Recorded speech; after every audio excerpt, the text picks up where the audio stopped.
j'ai eu envie, à la suite de ce que j'avais fait sur les matériels et un petit peu sur les textures et leur déploiement, euh, d'approfondir et de travailler dans ce qu'on appelle le PBR en 3D, c'est-à-dire le Physical Based Rendering, ce qu'on pourrait dire en français le, le rendu physique réaliste, c'est-à-dire rendre de plus en plus la, ce que l'on, disons, ce que l'on va représenter à l'écran, on va le représenter le plus près possible de la réalité. Alors on va prendre un petit exemple pour vous montrer un petit peu comment faire. On va supprimer notre cube, on va ajouter Shift à Plane, voilà, et puis je vais me mettre en mode Edit et je vais monter la taille un petit peu, voilà, et je vais supprimer ici un overlay. Vous voyez, j'ai les numéros qui sont, voilà, c'est un overlay que j'utilise dans un autre tutoriel. Voilà, je reviens en mode objet. Bon, une fois que j'ai fait ça, alors je vous rappelle l'idée: pour mettre une texture sur un objet, il faut déjà le déplier. Donc on se met en mode Edit, on sélectionne l'objet en entier, 2 fois A pour tout désélectionner, une fois A pour resélectionner, et on fait U of Run. Alors je vous rappelle que on va poser l'image sur l'image dépliée de notre objet. Ici c'est facile, c'est un plan. Alors on repasse en mode objet et on va séparer notre espace ici en 2 espaces. Je vais prendre un peu de large ici, et ici je vais mettre le shader editor. Voilà. Alors je vais faire New pour avoir un nouveau matériel sur mon objet. New. Alors évidemment j'ai le monstre, comme d'habitude. Il est très utile, mais je veux dire, il peut gêner les gens qui débutent. Donc moi ce que je fais, c'est X ici, et je vais mettre un plus simple, un shader, diffuse, BSDF. Voilà. Là, je vais joindre tout, surtout vous le mettez sur la surface. Voilà. Alors, je vais ajouter ici une texture. Alors, effectivement, je peux passer par Shift à image texture, ici, texture, image texture, et ainsi de suite, et aller chercher ce qu'il me faut. Là, je vais vous montrer quelque chose. Alors, je vais prendre ce qu'on appelle mon image de base, c'est-à-dire ici je vais mettre simplement l'image d'une roche que j'ai pris en photo à Quiberon. Voilà. Donc je vais prendre cette image sous ma souris et bon, je vais vous faire glisser l'Explorer ici. Voilà l'image que je vais prendre ici. Vous voyez, je clique dessus, je la maintiens et je la passe directement dans l'espace des nodes. Boum, et ça me donne mon image texture avec ce que je voulais dedans. D'accord? Donc c'est quand même plus rapide à prendre. Sinon, bah, vous faites open et puis vous cherchez l'endroit. Alors vous mettez color to color.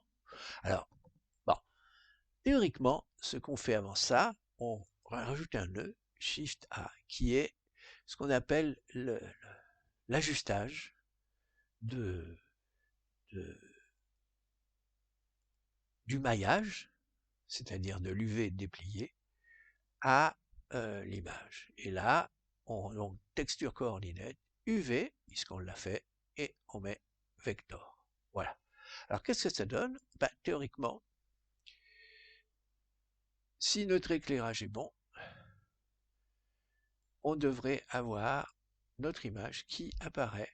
Voilà, la voilà. Voilà. Alors, bon, vous pouvez remarquer que c'est pas mal, par rapport à ce qu'on fait simplement, c'est assez simple. Mais, si vous regardez bien, c'est assez plat. C'est-à-dire qu'ici, vous voyez, il y a des fissures, et bah, ça fait photo, quoi. C'est pas. Alors, on peut améliorer ça. On peut améliorer ça justement avec ce dont je me propose de vous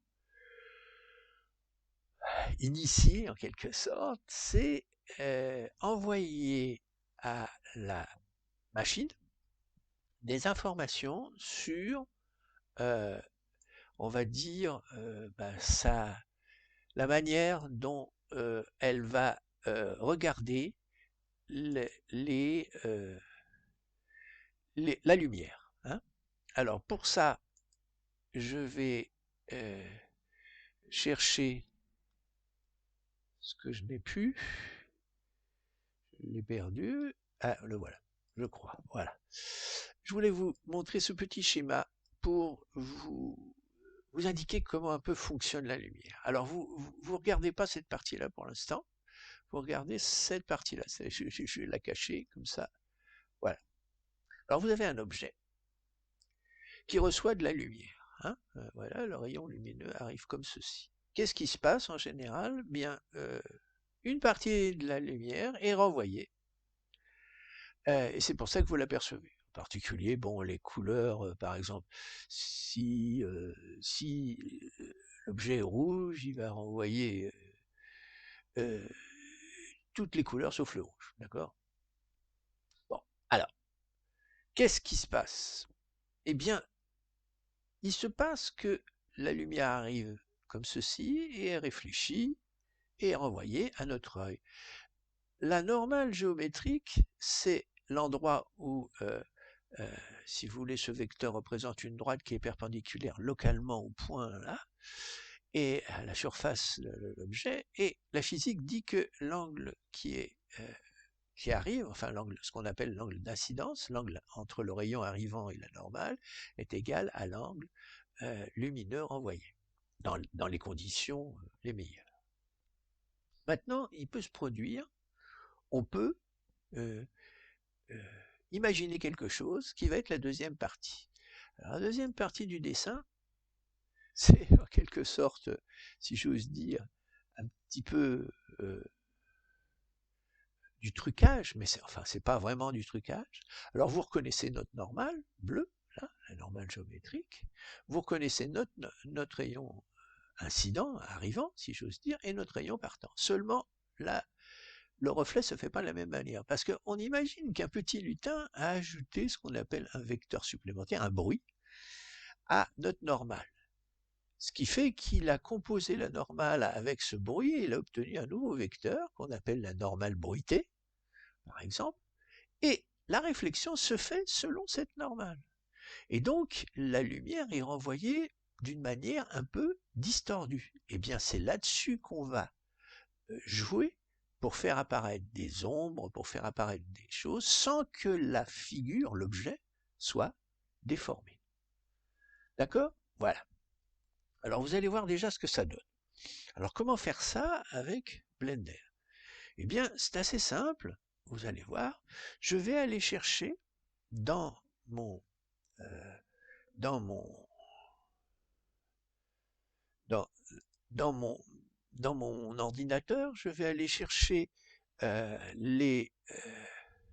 l'image qu'il faut pour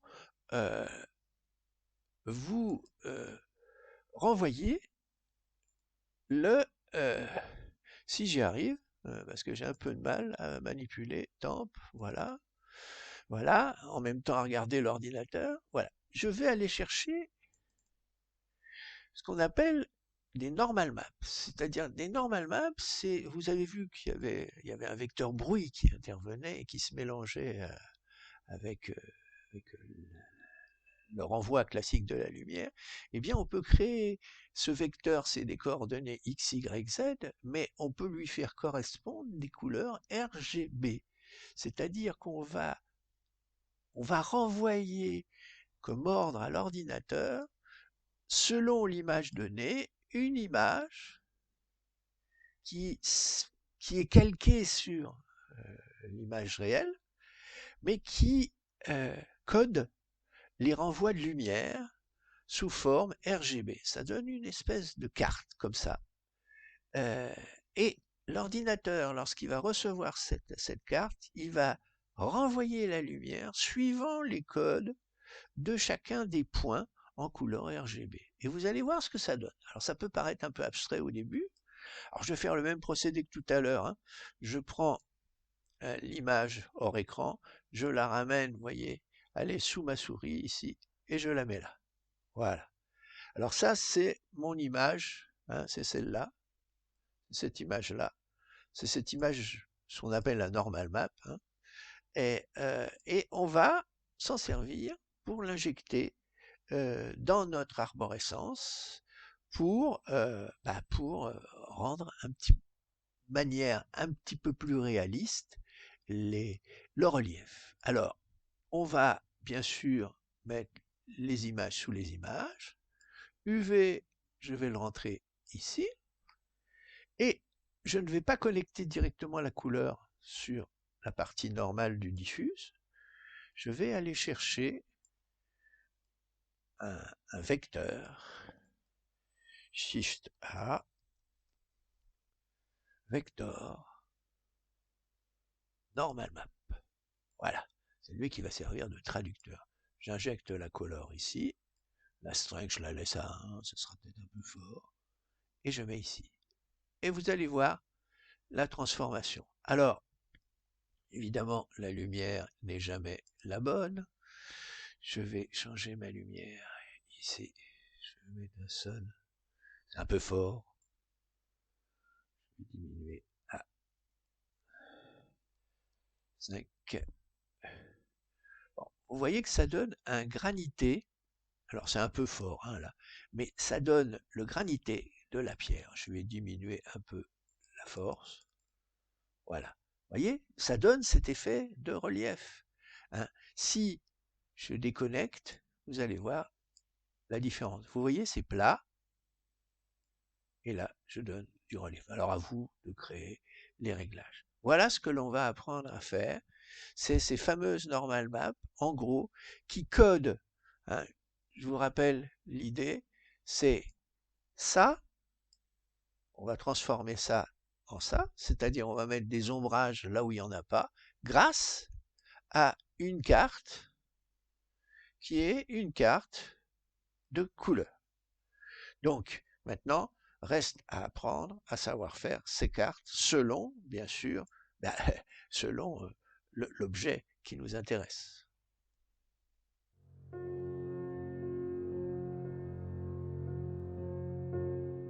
Alors, j'ai gardé pour la fin de la présentation une des raisons assez importantes pour laquelle on garde les normal maps, enfin l'utilisation des normal maps, ce que je viens de vous montrer un petit peu, alors qu'il existe dans Blender un moyen de déformer les maillages par rapport à un certain relief. Eh ben, on va essayer de comprendre ensemble pourquoi c'est assez intéressant les normal maps. Alors pour ça, je suis sur 3 bêta. Je vais aller chercher.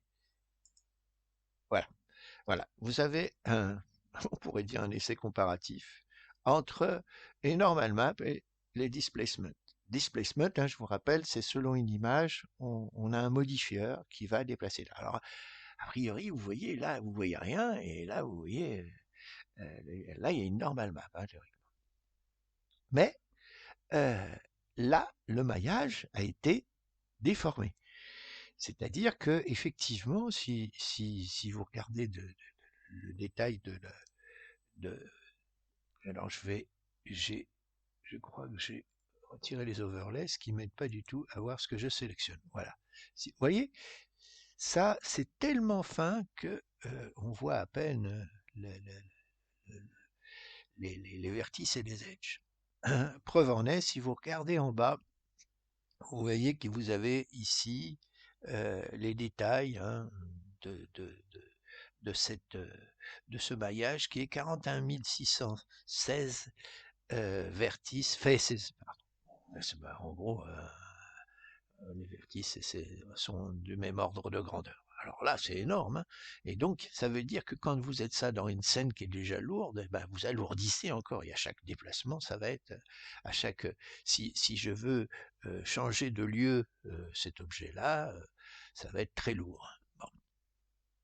Lorsque je reviens en mode objet, alors vous me direz c'est pas mal, mais si vous regardez bien aussi, il y a aussi un petit peu, c'est pas très net, il y a bon, c'est un peu pixelisé, on va dire.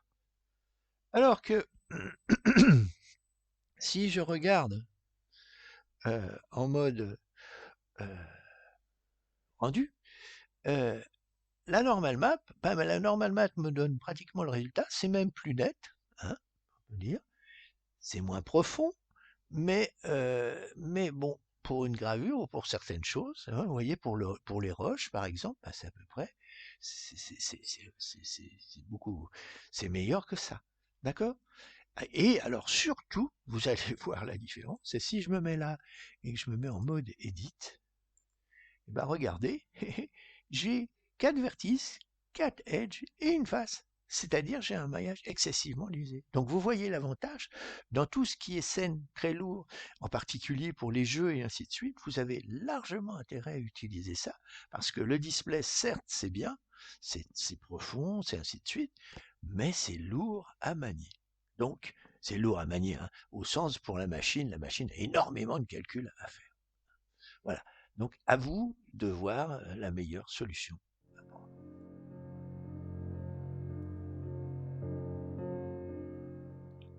Bon. Afin d'illustrer, si j'ose dire, dans la réalité de Blender, ce phénomène dont je vous ai parlé au début, c'est-à-dire le renvoi de la lumière en conditions normales, en conditions habituelles, hein, et donc selon la normale géométrique, hein, avec l'angle qui est là et l'angle qui est là sont égaux.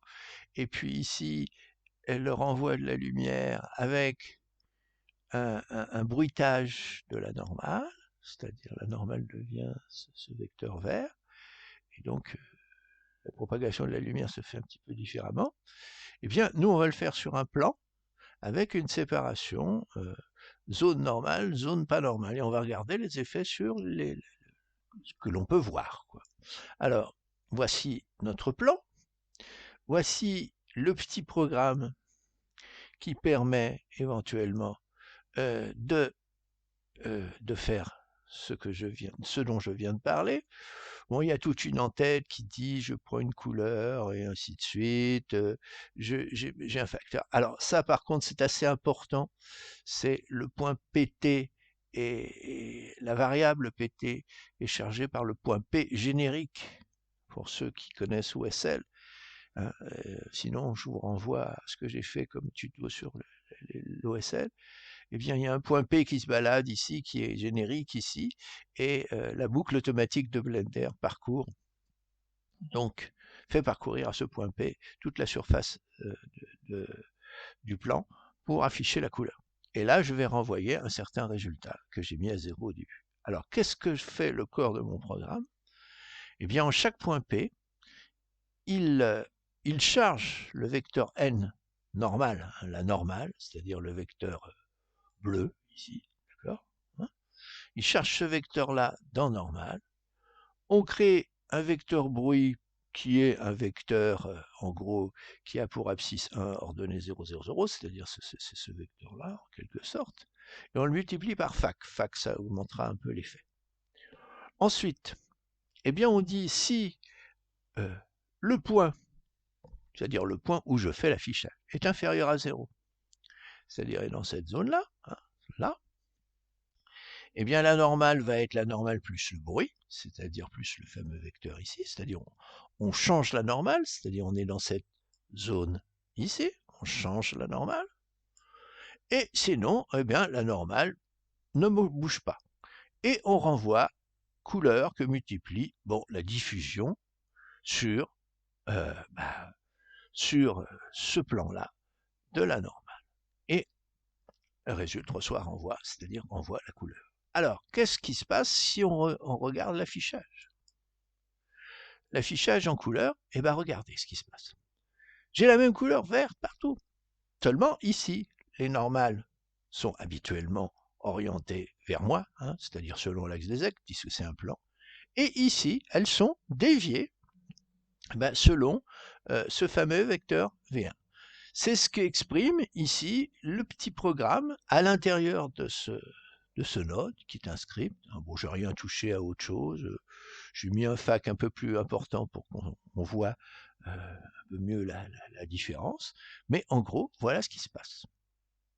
Alors c'est assez intéressant parce que si je vous mets à côté un échantillon, un plan aussi, un petit bout de plan qui donne à peu près les mêmes couleurs, vous allez dire, oh bah c'est la même chose. Eh ben non, c'est pas la même chose. Regardez, celui-là est plié, c'est-à-dire que l'ombre, c'est effectivement dû à sa forme, et celui-là, il est plat, et pourtant, en vue de dessus, vous avez le même effet. Alors, vous pouvez voir que celui-là, si je le tourne un peu, si je fais RZ, vous voyez, son ombrage change.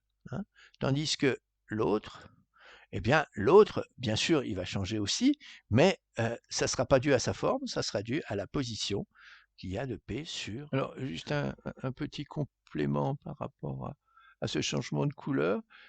J'ai fait une petite simulation pour vous montrer comment les normales sont calculées sur les deux faces. Pardon. Voilà. Voilà. Alors, voilà un petit peu pour illustrer ce dont je parlais sur les normales. Vous voyez, j'ai montré que ici, bien la normale n en bleu est perpendiculaire à la surface, donc selon l'axe des ailes, et donc la lumière est renvoyée selon cette direction-là. Alors qu'ici, j'ai un petit vecteur, donc qui est à peu près pour longueur 1 quelque chose près, 0 et des poussières, et je le compose donc avec la normale pour obtenir la nouvelle normale, ce qui renvoie la lumière selon cette direction. D'accord? Voilà. Et donc, si vous regardez bien, derrière, eh bien, vous avez ici un renvoi selon la normale habituelle, et ici, selon la normale habituelle, mais la normale étant inclinée, la lumière est renvoyée de l'autre côté. Voilà. C'était simplement ce petit additif que je voulais montrer.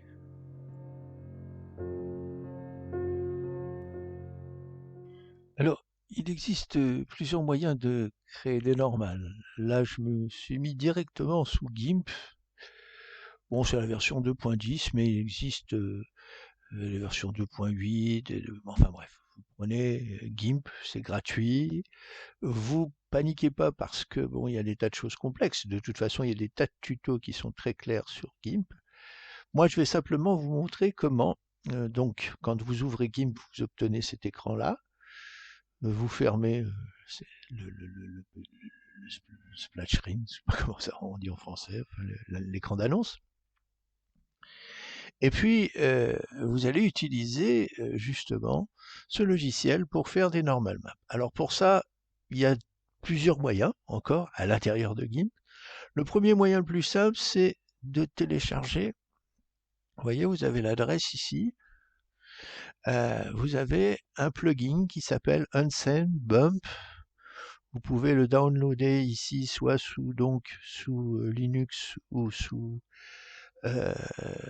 Windows, et vous obtenez un zip que vous mettez dans un dossier à part, où vous allez le dézipper. Une fois que vous avez fait ça, vous allez aller... Alors, moi je vous donne sous Windows parce que je connais, sous Linux, je ne sais pas trop comment ça se fait, mais en gros, sous Windows, on va dans le dossier de GIMP, en gros, qui se trouve dans les utilisateurs, pardon, j'ai un peu de mal. Donc Windows C, utilisateur invite, parce que moi je me suis mis sur invite, application de data, roaming, GIMP, et puis sinon vous cherchez le dossier GIMP 2.10, parce que bon, c'est la version 2.10, et vous cherchez surtout dans ce dossier, le dossier plugin, où vous allez insérer ce que vous avez dézippé. Voilà, je le mets là. Et après, quand on a fait ça, on récupère dans GIMP quelque chose qu'on va voir fonctionner ensemble. Alors, comment va-t-on le voir fonctionner? Vous allez voir, c'est infiniment simple. On va prendre, par exemple, on va ouvrir. Moi, je vais aller chercher, par exemple, un dessin. J'ai pris un dessin noir et blanc que j'ai fait d'une gravure. Voilà. j'ai ma panthère qui est là, en noir et blanc, mais ça peut être n'importe quoi.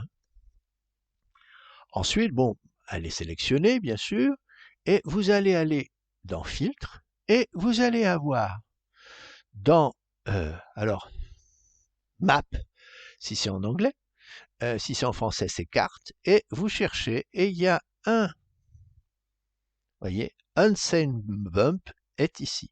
Si je clique dessus, il va générer automatiquement tout un tas de fichiers. Il est en train de le faire, hein, il est en train de calculer, dont les normal maps. Hein. Il y a les occlusions, les spéculars. On verra que ça peut être utile, les displacements, les diffuses.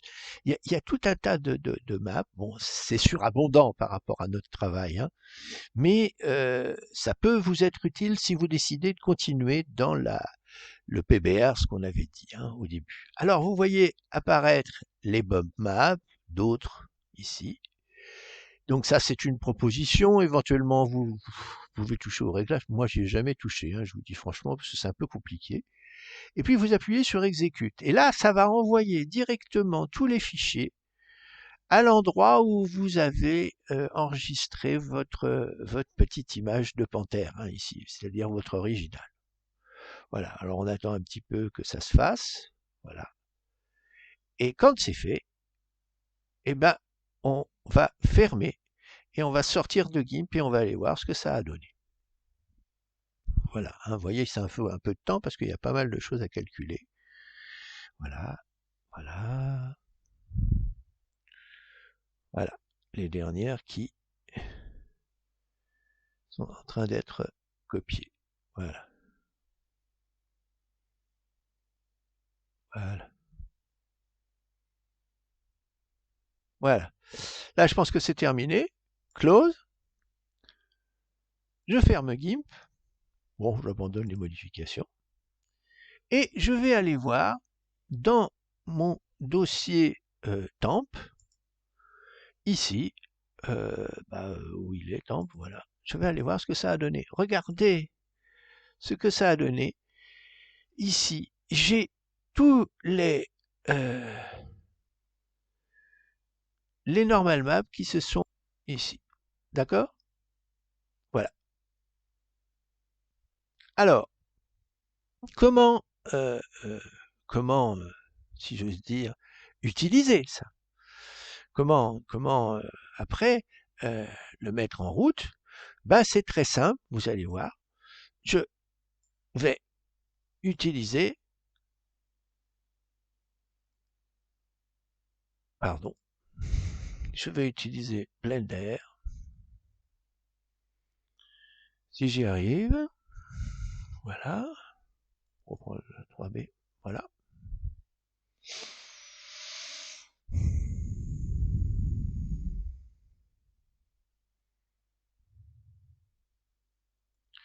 Voilà, bon, je prends X, delete, Shift A, Mesh, Plane, on va mettre un plane, hein, c'est plus simple. Voilà, donc là, je travaille en direct, hein, 8Z dessus.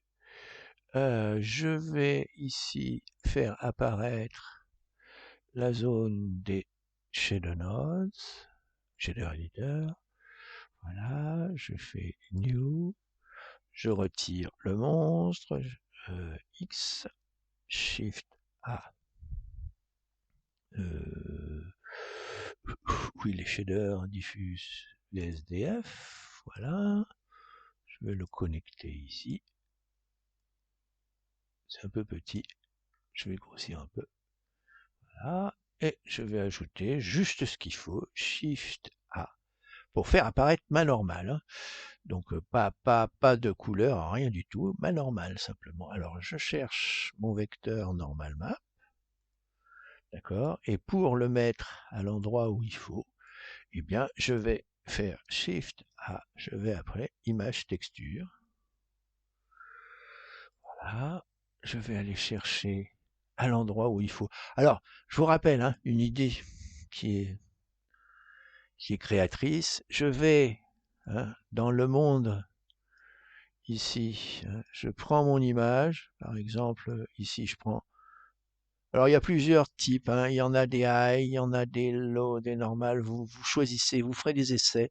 Je rentre pas dans les détails ici, on va travailler simplement sur les une, d'accord? Je la mets là, toc, elle se met automatiquement dans une image texture. Je mets color dans color et je mets normal dans normal. Et je vais essayer de voir ce que ça donne. Alors l'éclairage est pas très bon, comme d'habitude. De toute façon, c'est toujours usual, comme on dit.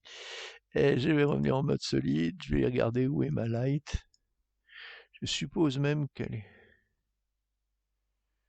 Je l'ai perdue. Voilà, light. Regardez où elle peut être. Ah, elle est là. Vous voyez, je suis complètement à l'envers. D'accord? Donc, voilà. Je vais me promener. Je vais descendre un peu ma light pour que on voit de plus près. Voilà. Là, et je vais mettre en route. Alors, je suis à l'envers. Je ne sais pas pourquoi. Ah oui, je suis en dessous.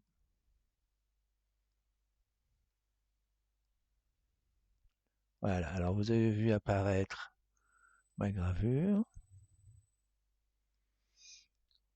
Y. Qu'est-ce que j'ai comme type de lumière? Voilà, je vous mets un soleil, que vous voyez. Et là, c'est uniquement créé par le relief de la normal map. Bon, alors j'ai mis une strength égale à 1, je crois, de mes souvenirs, ici. Si ça voulait me lâcher, ça serait très bien. Voilà. Et si je peux diminuer la strength, vous voyez, si je diminue vraiment beaucoup, on ne voit plus rien, bien sûr. Voilà. Vous voyez apparaître ma gravure. C'est assez étonnant. Bon, ça, c'est la première méthode pour obtenir une normal map, à savoir le plugin Unseen.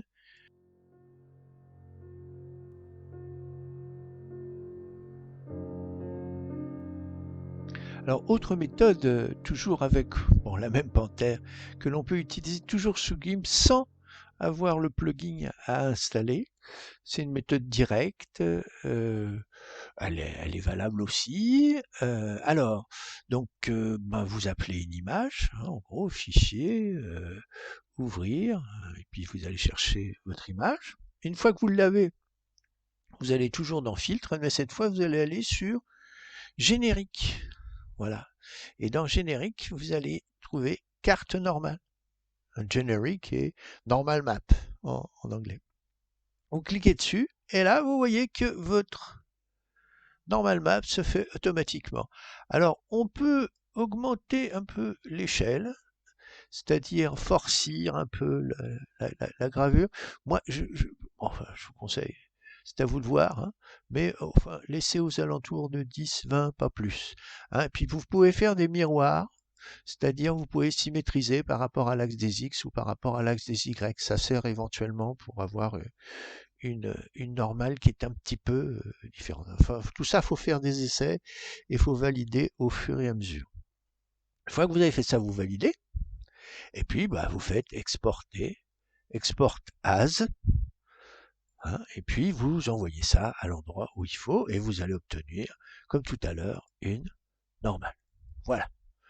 Bon, c'était simplement pour vous montrer que l'on peut aussi utiliser cette méthode.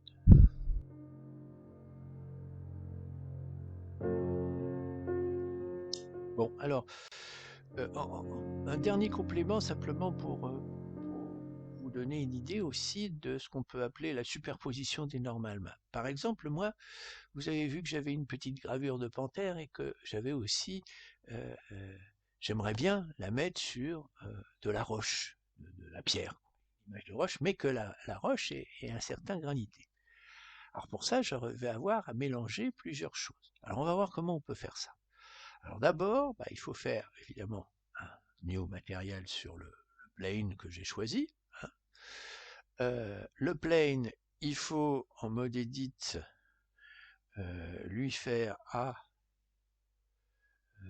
en mode horizon surface, A, et je fais U, unwrap, hein, ne pas oublier de l'unwrapper, je remets en mode objet. Je reviens ici, je vais faire disparaître ce que j'ai appelé le monstre, X, et je vais le remplacer par quelque chose un petit peu plus simple, Shift A, Shader, Diffuse, BSDF. Voilà. Là, je branche bien sur la surface. Bon, ensuite, je vais appeler une image texture. Alors, je vous rappelle qu'il y a une technique simple qui consiste à aller chercher des images dans un dossier. Là, par exemple, vous voyez, j'ai un dossier de l'Explorer. J'ai l'image de mon rocher. Donc, je vais la mettre là et je la fais glisser, déplacer, bing, ça me met machin. Et j'aurais besoin aussi de la normale de ma gravure. Je vais prendre, par exemple, celle-là. Ou de choisir. Voilà. Je les ai toutes les deux. Je replace mon dossier là-bas. Et je vais mettre un peu les choses au point. Alors, vous allez voir que ça, c'est une partie du travail. Alors, Shift A, je vais ajouter ce qu'il faut. C'est-à-dire, il me faut un... Oh, pour le recadrage, je vais le mettre pour que vous soyez habitués. S'il y a des modifs à faire, je vais mettre le mapping là. Voilà. Bon, c'est pas toujours très utile. Je vais brancher ici. Et je vais brancher, bien sûr, sur l'autre aussi. J'ai de la place. Je vais diminuer un peu ça pour qu'on puisse. Sur le problème des petits écrans. Et puis, je vais aller chercher Shift A, Input, Texture Coordinate. Très important parce que c'est lui qui va me permettre de plaquer sur le plan. Voilà. Alors, évidemment, si je prends Color ici et que je mets Color là, et que je regarde ce que ça donne, si la lumière est bonne, voilà. Vous voyez, l'image est un peu plate. Alors, vous allez me dire, je peux évidemment me servir. Alors, ça, c'est la panthère, hein, donc je le mets de côté. Pour l'instant, je voudrais bien me greffer avec une normal map. Là. Alors, je vais faire comme habituel, je vais aller la chercher, ma normal map. Je l'ai quelque part, voilà, rock 4, je la ramène comme tout à l'heure. Hein. Voilà, la voilà. Hein. Là, cette fois, c'est mon rock, hein, c'est pas la panthère. Hein. Et je la mets là, d'accord. Et je vais mettre ma color sur la normale. Dans ça calcule, voilà. Ah oui, non, j'ai fait une bêtise, bien sûr. Il me faut Shift A. Ouh là là.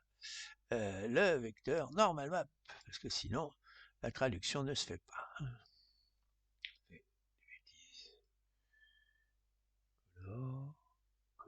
Color, pardon. Décidément, c'est un peu petit, hein. On a du mal des fois. Voilà. Color.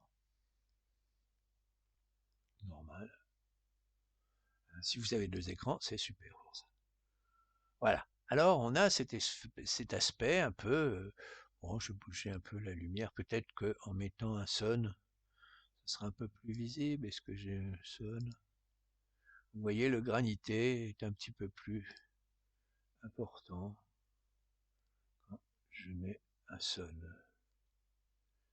J'aimerais bien pouvoir déplacer un peu. Hop. Bon, c'est un peu fort. Hein. Je vais diminuer la force de mon soleil. Je vais mettre 10. Voilà. Hein. J'ai un peu... oh, c'est un peu fort encore. 5. Voilà. Donc, j'ai la trace, puis je peux diminuer ici aussi. Hein. 8. Voilà. Hein, pour avoir le granité de la pierre. Bon. Alors, maintenant, ce que j'aimerais bien aussi, c'est avoir ma panthère ici. Alors, évidemment, faudrait que je mette un normal map. Oups. Là, je mette la color sur la color, mais comment faire ici? Eh ben, il y a un moyen. Alors, je vais vous montrer déjà que effectivement la normal map marche. Je vais débrancher celle-là, je vais mettre l'autre pour voir. On voit pas trop, c'est pas très marquant, mais théoriquement, elle est dessus. Alors, si maintenant je veux combiner les deux, je vais retirer ça, vous voyez, c'est un peu fort mon soleil, on voit peut-être pas bien la normale.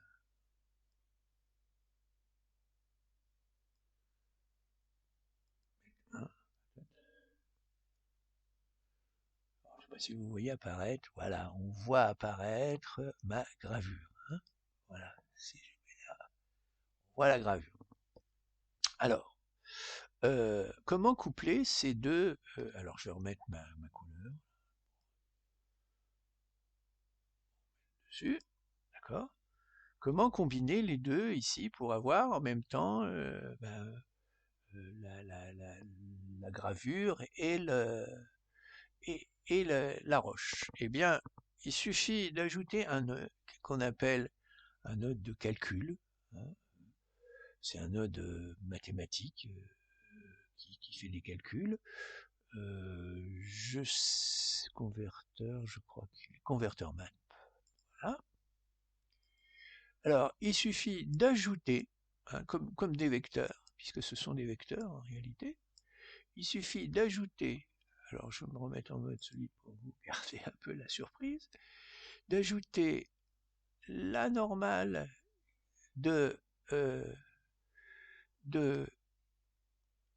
issue de la roche à la normale issue de la gravure et les combiner en addition.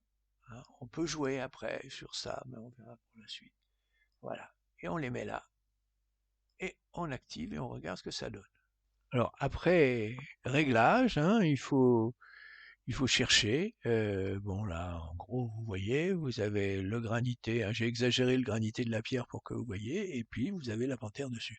Alors qu'est-ce que j'ai mis comme réglage? Bah, vous voyez que j'ai mis sur la panthère une Strex de 1,9 pour qu'elle soit très forte, donc on peut éventuellement jouer là-dessus, hein, diminuer un peu. Hein, c'est à vous de voir ce que vous voulez. Hein. Et puis, non, pardon, c'est sur oui, c'est sur la panthère. Et puis 0,1 sur le roc. Hein. C'est-à-dire j'ai mis très peu pour le roc. Vous voyez, parce que si je grossis, on perd un peu. Donc vous pouvez jouer. Hein.